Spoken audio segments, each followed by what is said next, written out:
जी, तो हमारे पास अब छठी एंट्री जो है वो दिसंबर 16 पे है, जिसमें उसने कहा है कि जो 18,000 का आपने इक्विपमेंट खरीदी थी उसकी ड्यू डेट आ गई है। अगर आप वो डेट पढ़ेंगे तो वहाँ पे लिखा होगा 3 मंथ्स बिल है, नोट्स पेबल है।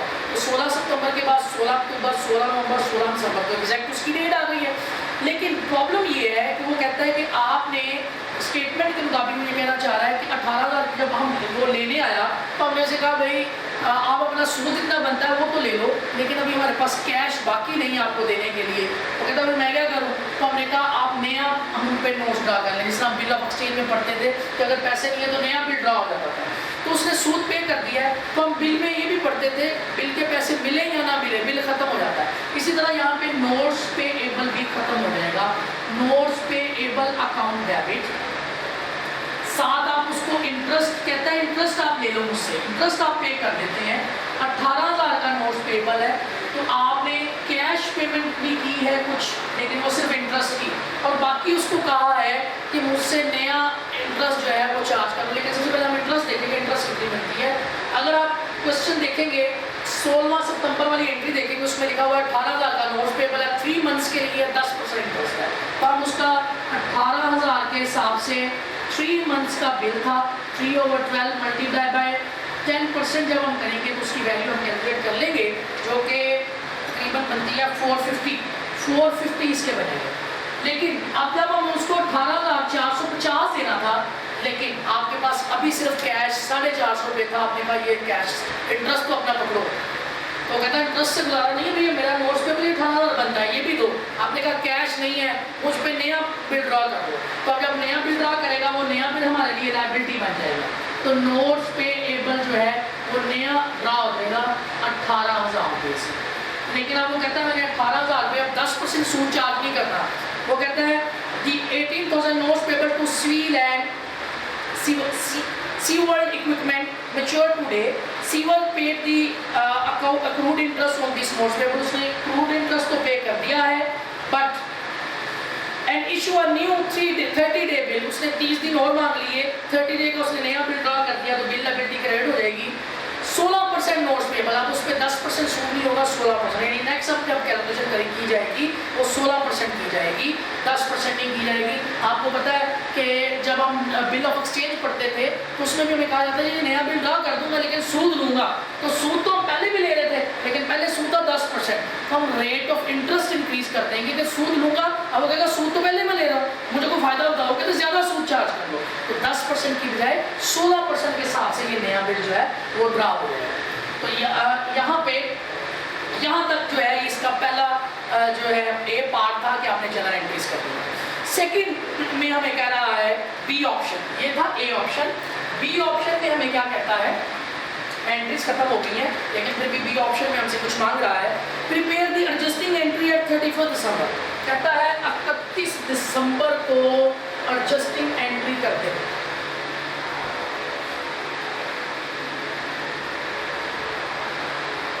अब एडजस्टिंग एंट्री किस किस की होगी हम यहाँ पे देखेंगे। जो सूद हम पे जनरेट हो गया है लेकिन अभी तक उसकी पेमेंट नहीं हुई, उस सारे इंटरेस्ट की हम एडजस्टिंग एंट्री करेंगे। और एडजस्टिंग एंट्री कुछ यूँ होगी कि आप पे ये सूद पड़ जाएगा, इंटरेस्ट एक्सपेंस डेबिट आपके जनरेट हो गया लेकिन अभी तक आपने इसको पे नहीं किया, इंटरेस्ट पे एबल क्रेडिट। लेकिन अमाउंट क्या होगी, पहले हम ये चेक करेंगे कि बीइंग इंटरेस्ट चार्ज, ये हम पे इंटरेस्ट पड़ गई है लेकिन अभी हम पे नहीं की अभी तक, तो ये एंट्री होगी एडजस्टिंग एंट्री। एक्सपेंस बढ़ गया, एक्सपेंस डेबिट, लेकिन अभी तक पे नहीं किया क्रेडिट। अब हम ये देखेंगे हमारे पास कौन कौन से नोट्स पेबल है। सबसे पहले ये नोट्स पेबल था लेकिन ये तो यहाँ पे हो गया था, ये तो यहाँ पे खत्म हो गया था, जीरो हो गया था। उसके बाद हमारे पास ये नोट्स पेबल है लेकिन ये नोट्स पेबल हमने यहाँ पे खत्म कर दिया। अलग बात है कि हमने कैश नहीं दिया था लेकिन हमने नया बिल ड्रा कर दिया था। ये दो तो हो गए खत्म। अब हमारे पास और कौन सा बचा, एक ये इंटरेस्ट नोट्स पेबल है, एक ये नोट्स पेबल है, एक ये नोट्स पेबल है। इस पे अभी तक ये हमने इनको वापस नहीं दिए, ना ही इन पे हमने कोई सूद पे किया। तो ये नवंबर 1 को है, ये दिसंबर 1 को है, ये दिसंबर 16 को है। जब ये चलते चलते 31 दिसंबर आएगी तो हमने अकाउंट क्लोज करने हैं। अब अकाउंट क्लोज करने हैं तो हमने अभी तक इनको ना कोई सूद पे किया है ना ही कोई इनकी रिकॉर्डिंग की है। अगर हम इनकी रिकॉर्डिंग नहीं करते तो इस साल का इंटरेस्ट जो है, हालांकि ये यकम 2 माह का इसका 1 दिसंबर से लेकर 31 दिसंबर तक 1 माह का इसका, 16 दिसंबर से लेकर 31 दिसंबर तक 15 दिन का इसका। इन सब का जो इंटरेस्ट है ये इस साल का बनता है, वो अगले साल ट्रांसफर हो जाएगा अगर आप ये क्लोजिंग एंट्री नहीं करेंगे, इसलिए एडजस्टिंग एंट्री अगर ये नहीं करेंगे। अब एडजस्टिंग एंट्री बनेगी क्या कि इन तीनों पे इंटरेस्ट हमें पड़ गया है, इंटरेस्ट एक्सपेंस डेबिट, लेकिन अभी तक चूंकि पे नहीं किया तो इंटरेस्ट पेएबल अकाउंट है। अब इनकी कैलकुलेशन कैसे होगी? कैलकुलेशन करने के लिए हम यहाँ पे वर्किंग करेंगे। सबसे पहले हम ये ले लेते हैं, सबसे पहले हम इसका कैलकुलेट करते हैं इंटरेस्ट 2.5 लाख वाले। 2.5 लाख वाले पे सबसे पहले हम चेक करेंगे इंटरेस्ट रेट कितना था। नवंबर 1 वाली एंट्री देखेंगे, उस पर इंटरेस्ट रेट था 15%, 15%। लेकिन इसको 1 नवंबर से लेकर 31 दिसंबर तक इसको 2 माह हुए हैं, तो 2/12 इसका कैलकुलेट हो जाएगा। जब हम दूसरे का देखेंगे, उसकी अमाउंट है 5000, इसका रेट ऑफ इंटरेस्ट कितना है? दिसंबर 1 वाली एंट्री देखेंगे, उस पर 14% इंटरेस्ट रेट है, तो यहाँ लिखेंगे 14%, और इसको 1 माह हुआ है तो 1/12। तीसरी जो अमाउंट है वो 18,000 वाली है, लेकिन इस पे इंटरेस्ट रेट कितना है? अगर हम आखिरी एंट्री देखें 16 दिसंबर वाली, तो हमने नया बिल 16% के हिसाब से निकाल दिया, लेकिन इसको हुए अभी 16 दिसंबर से लेकर जो है 31 दिसंबर तक हाफ मंथ हुए हैं, 15 दिन गुजरे हैं। आप इसको 15/360 भी कर सकते हैं, ये भी तरीका ठीक है, डेज में कर लें, या आप इसको 1/12, ये पूरा महीना हो गया, तो इसको हाफ करने के लिए 1/2 भी कर लें। दोनों तरीके ठीक है, दोनों से आपकी कैलकुलेशन बिल्कुल ठीक आएगी। कि 15/360 भी लिखते हैं, 15 दिन हुए हैं 360 में से जो उसने बोला था, या 1/12 लिख दें, 1 माह के निकल आई, उसको फिर आधा कर ले, हाफ मंथ, 1/2 7 हमने कर लिया। अब हमें इसकी कैलकुलेशन करेंगे, 2.5 लाख का 15% जो है हम देंगे पहले, और फिर उसको करेंगे मल्टीप्लाई बाय 2 डिवाइड बाय 12, तो हमारे पास 6250 इसका इंटरेस्ट मिलेगा। उसके बाद हमारे पास जो दूसरा है 5000, उसका हमें जो इंटरेस्ट पड़ना है वो 14% है, उसको हम 1/12 करेंगे, तो इसका निकलेगा 58.33, इसको राउंड करके हम 58 कर लेते हैं। और जो 18,000 वाला है 16%, 1/12, 1/2,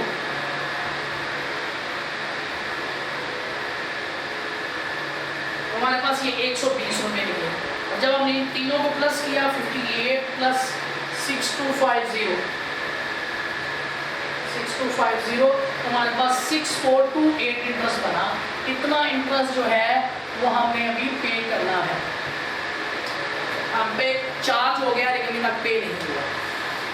लास्ट जो हमारे पास सी ऑप्शन है, ये था बी ऑप्शन, और हमारे पास अब सी ऑप्शन इसी क्वेश्चन का, उसमें हमें कह रहा है provide a possible explanation why the new 30-day note payable of civil and equipment pay 6% interest instead of 10%। वो ये कह रहा है कि ये जो आपने नया बिल ड्रा किया था इस नोट्स पेपर की बजाय ये वाला, वो 10% ही क्यों नहीं चार्ज किया, उसने 16% क्यों चार्ज किया है? तो ये हमने बात आपको पहले भी एक्सप्लेन की है कि जब आपको पुराना बिल कैंसिल करके नया बिल ड्रा करना रहता है तो आपको कुछ एक्स्ट्रा इंटरेस्ट देना पड़ता है, या तो इंटरेस्ट, अगर इंटरेस्ट है ही नहीं उस बिल पे तो इंटरेस्ट कुछ ना कुछ देनी पड़ती है, और अगर पहले से कोई इंटरेस्ट मौजूद हो तो आप सबको उससे ज़्यादा इंटरेस्ट देनी पड़ती है। यही वजह है कि नया बिल ड्रा करने पे उसने 10% की बजाय 16% इंटरेस्ट जो है वो आप पे ड्रा किया है और आपको पे करनी पड़ेगी। जी, यहाँ तक हमारे जो है वो 3 क्वेश्चन जो है वो मुकम्मल हो गए। अब हमारे पास 4th क्वेश्चन है, इसका 10.4 प्रॉब्लम नंबर। ये आपने अच्छे तरीके से यहाँ पे तीनों क्वेश्चन देख लेने हैं, और इसकी बी पार्ट जो आपने उसका प्रैक्टिस करना है, जो कि सेम टू सेम होगा।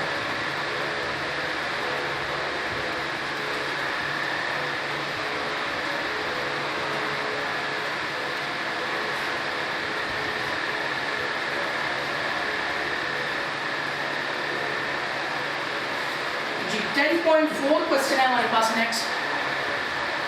उसमें हमें कहता है On September 1, 2015, Speedy Lube signed a 30-year, 10,80,000 mortgage notes payable. Company ने 10,80,000 रुपये का जो है वो लोन लिया है, और उस पर वो लिया है बिल्डिंग एंड लैंड के अगेंस्ट, यानी लैंड एंड बिल्डिंग खरीदी थी उसके अगेंस्ट 10,80,000 रुपये का जो है नोट्स पेबल एक्सेप्ट किया है। The mortgage notes calls interest eight annual rate 10%, आप 12%, 12% इंटरेस्ट रेट पड़ेगा, क्योंकि आप मंथली देते हैं तो मंथली उसका 1% बनेगा। The note is fully amortise over period 360 months, उस जो नोट्स हैं वो 360 माह बाद, यानी तकरीबन 30 साल बाद जो है वो आपका नोट्स पेबल ख़त्म हो जाएगा। The bank send speedy lube and monetization table, उन्होंने एक मोनेटाइजेशन टेबल आपको बना कर दिया है। अमोर्टाइजेशन ये नीचे टेबल बना हुआ है। इंस्ट्रक्शंस आपके लिए क्या है? ए पार्ट कहता है explain whether the amount of interest expense and deduction in the unpaid principal are likely to change in any predictable pattern from the month to month. ये अभी हम बनाएंगे तो फिर हम ए ऑप्शन को एक्सप्लेन करेंगे, बल्कि उसने जो बना हुआ है हम मैं उसको डेवलप कर देता हूँ।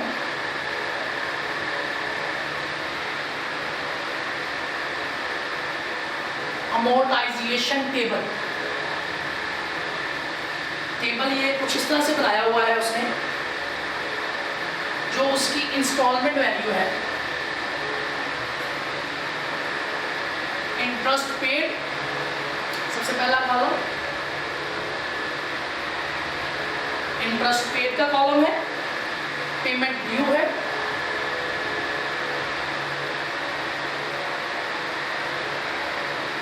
उसके बाद हमारे मंथली पेमेंट जो आप पेमेंट कर रहे हैं, पेमेंट डेट्स में,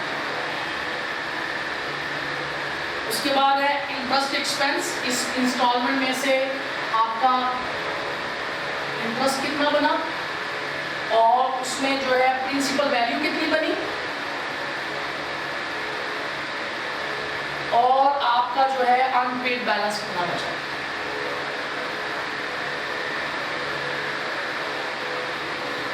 पहले तो आपको पता है कि जो आपने जिस दिन नोट इशू हुआ है उस दिन वो नोट इशू हुआ है 10,80,000 रुपये, पहले दिन तो ये है, ये उसने मेंशन किया है।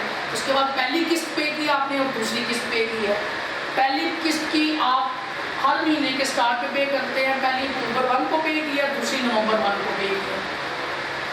उसके बाद जो टोटल हमारी किस्तें डिसाइड हुई हैं कि आपने हर महीने इतनी इंस्टॉलमेंट पे करनी है। और मैंने बात की थी इंस्टॉलमेंट के अंदर इंटरेस्ट भी होता है, प्रिंसिपल वैल्यू भी होती है। हम इसको कैसे कैलकुलेट करते हैं ये भी हम सीखते हैं। यहाँ पे उसने जो मेंशन किया है वो 10,800 है, 10,797 है और 310 है और 313 है। उसके बाद हमारे पास वैल्यू दी हुई है 10,79,690। उसके बाद वैल्यू दी हुई है 10,79,377। तो ये हमारे पास इतना सा 2 माह की ट्रांजैक्शन करके उसने अमोर्टाइजेशन टेबल हमें बनाकर दिया हुआ है। अमोर्टाइजेशन टेबल कहते हैं किसको? एक लोन आप ले लेते हैं, लोन ले लिया आपने 10,80,000 का, अब आपने उसको इकट्ठा पे नहीं करना, आपने उसकी इंस्टॉलमेंट करनी है, किस्तें करनी है। तो जो किस्त आप पे कर रहे हैं उसकी रिकॉर्डिंग के लिए जो टेबल बनता है उसको अमोर्टाइजेशन टेबल कहते हैं। उसमें हम सबसे पहले देखते हैं कितनी किस्तें ज़ाहिर है, ये तकरीबन 360 किस्तें बनेगी क्योंकि 360 मंथ तक हमने लोन लिया हुआ। अब हमारे साथ उससे कॉन्ट्रैक्ट ये हुआ है कि आपको एक किस्त में इतने पैसे पे करने हैं। हमारा जो इसका कॉन्ट्रैक्ट है, 3 चीज़ें उसने हमें बताई थी क्वेश्चन के अंदर कि आपका जो लोन है वो 10,80,000 रुपये का है, आपका जो लोन है वो 10,80,000 रुपये का है, आपके पे 12% सूद पड़ेगी, लेकिन अगर आप मंथली कैलकुलेट कर रहे हैं तो 1% पड़ेगी, आपको 1% सूद पड़ेगा। और जो आपकी इंस्टॉलमेंट की वैल्यू है वो 11,110 11,110 रुपये आपको एक किस्त पे करनी पड़ेगी। जब 360 किस्तें पे कर देंगे तो आपका सारा इंटरेस्ट और सारा का सारा जो है वो लोन खत्म हो जाएगा। ये 3 चीज़ें उसने हमने पहले बताई। तो हमने अमोर्टाइजेशन टेबल कैसे बनाना होता है? पहली किस्त किस तारीख को दे रहे हैं, टोटल कितने पैसे दे रहे हैं। अब इसमें से ये 2 चीज़ें आपने फाइंड करनी होती है। ये आपके पास टोटल वैल्यू पहले से मौजूद होगी कि मैंने 10,80,000 दिया। अब इंटरेस्ट कैसे कैलकुलेट करेंगे? इंटरेस्ट कैलकुलेट करने का तरीका कुछ यूँ होता है। ये आप जब कैलकुलेट करेंगे आप करेंगे आपकी जो अमाउंट ड्यू होगी, इसका अमाउंट कितनी ड्यू है 10,80,000, उस पर कितने % इंटरेस्ट है 1%। आप इसका 1% लेंगे। जब आप इसको कैलकुलेट करेंगे तो ये हमेशा 10,800 आएगी। अगली ड्यू पेमेंट कितनी है 10,79,690, तो आपने फिर इसका 1% करना, तो आपके पास ये वैल्यू आ जाएगी। समझ आ गई बात? तो इतना आप इंटरेस्ट कैलकुलेट करें। इंटरेस्ट इतना कैलकुलेट होता है जो ड्यू बैलेंस है उसका 1%, जो ड्यू बैलेंस है उसका 1%। अब अगले साल के लिए यहाँ पे इस वैल्यू का 1% लेंगे। अब आ जाती है प्रिंसिपल वैल्यू, ये कैसे निकलती है? ये आपने टोटल पैसे देने हैं, उसमें से इतना सूद है, इसमें से ये माइनस करेंगे तो ये वैल्यू आ जाएगी। आपने इतनी किस्त देनी है, उसमें से इतना सूद है, इसमें से ये माइनस करेंगे तो प्रिंसिपल वैल्यू आ जाएगी। और ये रिमेनिंग बैलेंस कैसे आता है कि आपने इतना पैसा देना था, उसमें से इतना दे दिया है, रिमेनिंग ये रह गया, इतना पैसा दे दिया, उसमें से ये निकल गया, रिमेनिंग ये रह गया। तो ये रिमेनिंग बैलेंस इस तरह आपने इसको कंप्लीट करना है। तो उसने जो हमसे ए रिक्वायरमेंट पूछा है, explain whether the amount of interest expense and deduction in the unpaid principal are likely to change in any predictable pattern from month to month. वो कहता है क्या इनका जो प्रेडिक्टेबल वैल्यू है कि ये जो है मंथ टू मंथ चेंज एक ही वैल्यू से हो रहा है। देखें पहले 310 था, फिर 313, ये 10,800 है, ये 10,797 है, तो तकरीबन एक ही पैटर्न से चल रहा है। तो आप कहेंगे यस कि आप चूँकि इंटरेस्ट रेट सेम है, अभी वैसे पैटर्न सेम है लेकिन जरूरी नहीं है। आपका आंसर होगा नो, सेम पैटर्न नहीं होगा। क्यों? अभी तो आपको सेम पैटर्न नजर आ रहा है, 310 से 313 3 रुपए का फर्क पड़ रहा है, इधर से भी 3 रुपए का सेम पैटर्न नजर आ रहा है। नो, ये बात ठीक है, लेकिन जब आप आगे चलेंगे, जब इसका 1% लेंगे हो सकता है ये वैल्यू उससे भी और ज़्यादा कम हो जाए। तो ज़रूरी नहीं है कि पैटर्न सेम रहे, क्योंकि इंटरेस्ट जो है वो हमेशा इस पे चार्ज नहीं हो रहा। अगर हमेशा इंटरेस्ट इस पे चार्ज होता तो सेम पैटर्न आता, हर दफ़ा इसका 1% लेते, हर दफ़ा सेम वैल्यू निकलती। लेकिन चूंकि आपने हमेशा अनपेड बैलेंस का लेना है और ये कम होता जाना दिन ब दिन, इसलिए ये सेम पैटर्न नहीं होगा। तो आपका आंसर नो होना चाहिए। सेकेंड में कह रहा है ब्रीफली एक्सप्लेन, सेकंड में वो कह रहा है prepare journal entries to record first 2 months payment. कहता है आपने जो पहले 2 सालों की पेमेंट की है उसकी हमें जर्नल एंट्री रिकॉर्ड करके दिखा दें। उसके लिए हम जर्नल बनाएंगे। जर्नल का फॉर्मेट आपको पता है। जब आप पहली किस्त पे करेंगे तो मैंने आपको बोला था आपने लोन भी पे करना है और साथ साथ आपने सूद भी पे करना है। इसलिए आप लोन भी डेबिट करेंगे, जितने से लोन डेबिट होगा उतने से नोट्स पेएबल आ जाएगा, जितने से आप इंटरेस्ट पे करेंगे उतने से इंटरेस्ट एक्सपेंस डेबिट आ जाएगा।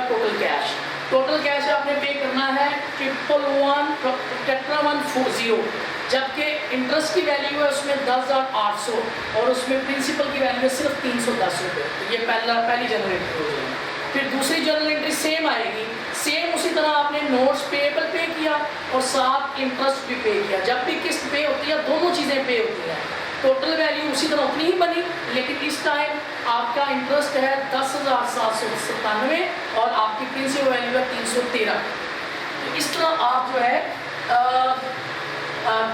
है दो जर्नल एंट्रीज उसने कहा था रिकॉर्ड करें, तो इस तरह आप जर्नल एंट्रीज बनाएंगे, दो जो है इंस्टॉलमेंट पे कर लेंगे।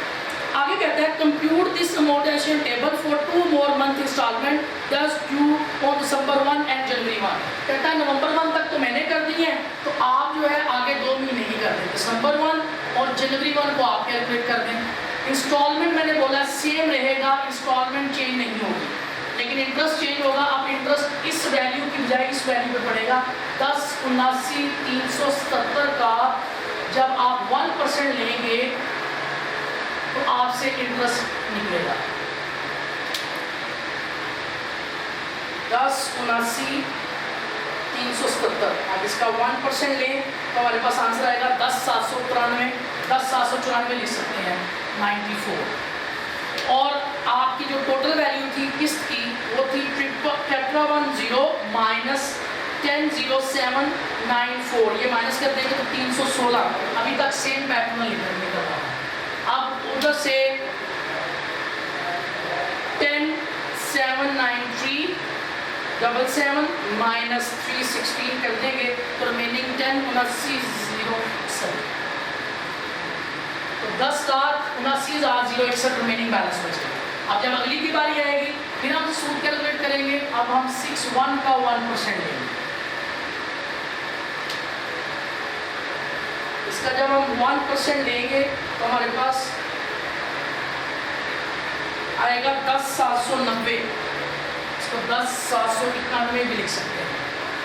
तो अब हम 1,110 में से 10,791 माइनस कर दें तो 10,791 तो हमारे पास आंसर आएगा 319। तो इसमें 10,79,061 में से 319 माइनस कर दें तो रिमेनिंग बैलेंस बचेगा 10,78 74.2। तो सेम पैटर्न अभी तक फॉलो हो रहा है, अभी तक सेम पैटर्न आ रहा है, आगे चल के चेंज भी हो सकता है क्योंकि इंटरेस्ट 1% है और वो डिमिनिशिंग बैलेंस पे बढ़नी है, हो सकता है वो आगे चेंज भी हो जाए, लेकिन फिलहाल सेम पैटर्न चल रहा है। तो हमारा सी ऑप्शन भी, जिसमें उसने कहा था कि इसको 2 साल और इंक्रीज कर दें, ये हमारा बी ऑप्शन था। और ए ऑप्शन सिर्फ एक्सप्लेन करना था कि सेम पैटर्न है या नहीं। तो आप कहेंगे जहाँ तक हमारी कैलकुलेशन है यहाँ तक सेम पैटर्न है, हो सकता है आगे इसको चेंज भी हो जाए। तो डी ऑप्शन आपने इसका इग्नोर कर देना है। यहाँ तक आपके 4 question, half of the chapter complete हो गया, टोटल इसके 8 चैप्टर हैं। 7वें क्वेश्चन के अलावा बाकी 3 क्वेश्चन बचे हैं, वो इंशाल्लाह नेक्स्ट क्लास में होंगे।